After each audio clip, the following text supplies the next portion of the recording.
Assalamualaikum Ustaz, saya punya ayah sama baik, umur 64 tahun.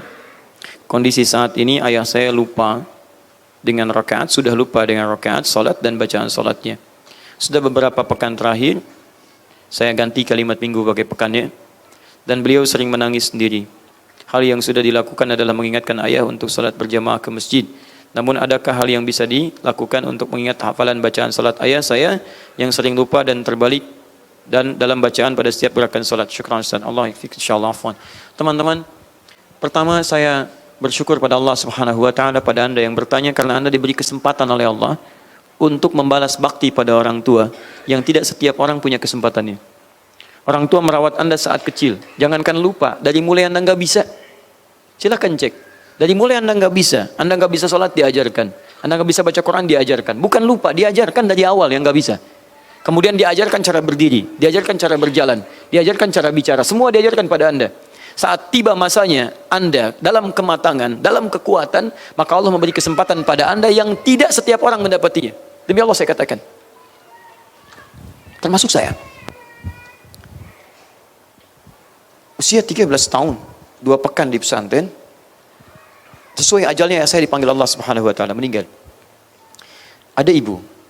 Alhamdulillah ibu sampai sekarang masih ada. Dan alhamdulillah Allah beri kesempatan untuk berbuat baik, berbakti dan sebagainya. Tapi tahukah Anda, ketika kita punya kekuatan dengan izin Allah untuk memberikan yang terbaik, maka orangnya sudah tidak ada. Saya 2010 menangis luar biasa. Alhamdulillah, satu syukur Allah anugerahkan kesempatan untuk bisa berhaji dan ibu hadir pada saat itu. Tapi tahukah Anda, saat dalam situasi sa'i pada saat itu, juga dengan tawafnya. Sa'i bukan hanya sekedar gambaran, misalnya dari Safa ke Marwah, kita beribadah, tidak. Tapi sa'i ada refleksi bagaimana membalas bakti kepada kedua orang tuanya. Bukankah di situ Sayyidah Hajar mencari air untuk anaknya Ismail? Yang dapat air anaknya, yang berusaha adalah ibunya. Maka pada saat itu saya gandeng dengan tangan kanan saya, bagaimana kemudian bermohon kepada Allah untuk memberikan kesempatan bakti maksimal pada ibu saya. Ya Allah, sayangi ibu saya, ya Allah. Ya Allah, berikan yang terbaik pada ibu saya. Ya Allah, beri kesempatan saya untuk membahagiakan ibu saya. Ya Allah, mohon ganti air matanya dengan kebahagiaan yang bisa Engkau turunkan kepada saya untuk membalasnya. Ya Allah, ganti segala keringatnya dengan yang terbaik yang bisa saya berikan untuknya. Tapi tahukah Anda, tangan kiri saya tidak bisa berbuat apapun, karena sudah tidak ada yang bisa digandeng lagi. Saya hanya bisa berdoa, bagaimana ayah bisa diberikan yang terbaik di alam kuburnya, diberikan ketenangannya, diberikan keterangannya. Ya Allah, jadikan ya Allah. Dulu ayah saya memangku saya, dulu saya tidur ketika beliau mengajar, sekarang bergantian saya mengajar dan beliau tertidur. Maka mohon ya Allah, seperti beliau memberikan ketenangan pada saya saat beliau mengajar, maka berikan ketenangan kepada beliau saat saya mengajar. Ya Allah, anugerahkan setiap hurufnya untuk ayah saya, ya Allah. Terangi alam kuburnya. Cuma itu yang bisa dilakukan. Anda sekarang punya kesempatan lebih daripada saya. Seorang ustadz tidak mendapatinya. Anda bukan ustadz mendapati itu. Jadi kalau Allah sudah berikan kepada Anda untuk membalas baktinya, Anda tidak sia-sia, dan Anda sia-siakan itu, Anda butuh berapa ayah lagi untuk bisa berbakti? Maka yang pertama saya mohon kepada Anda, jangan sia-siakan peluang ini, maka dampingi beliau. Seperti beliau mendampingi Anda sejak kecil. Ya, kalau beliau lupa Anda ingatkan.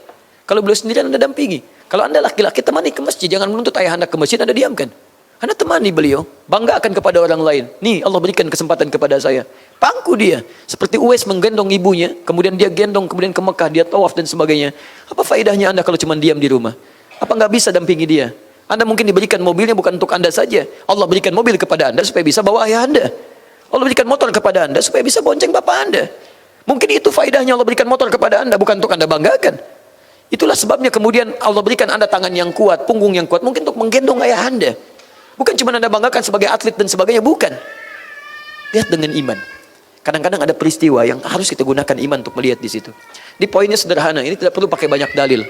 Yang pertama, Anda dampingi ayah Anda, saat lupa Anda ingatkan, saat lemah Anda bantu dengan kekuatan yang Allah titipkan kepada Anda, dan hukum orang seperti itu dihukumi sesuai dengan kadar kemampuan dia. Jadi begitu dia lupa, Anda ingatkan. Allah kemudian berikan hisab sesuai dengan ikhtiar dan kesanggupan apa yang bisa ia kerjakan. Jelas ya? Baik, saya kira itu poinnya. Kalau beliau sedang sholat sendirian dan Anda tidak ada di tempat misalnya, maka dihukumi sebagaimana keadaan beliau. Kalau beliau misalnya dalam keadaan sudah pikun, sudah lupa sama sekali, Quran surah ke-22 ayat yang kelima, ya, dan tidak ada yang membenarkan pada saat itu, maka sholatnya dihitung sesuai dengan kemampuannya pada saat itu. Ya Allah Ta'ala alam bisawab.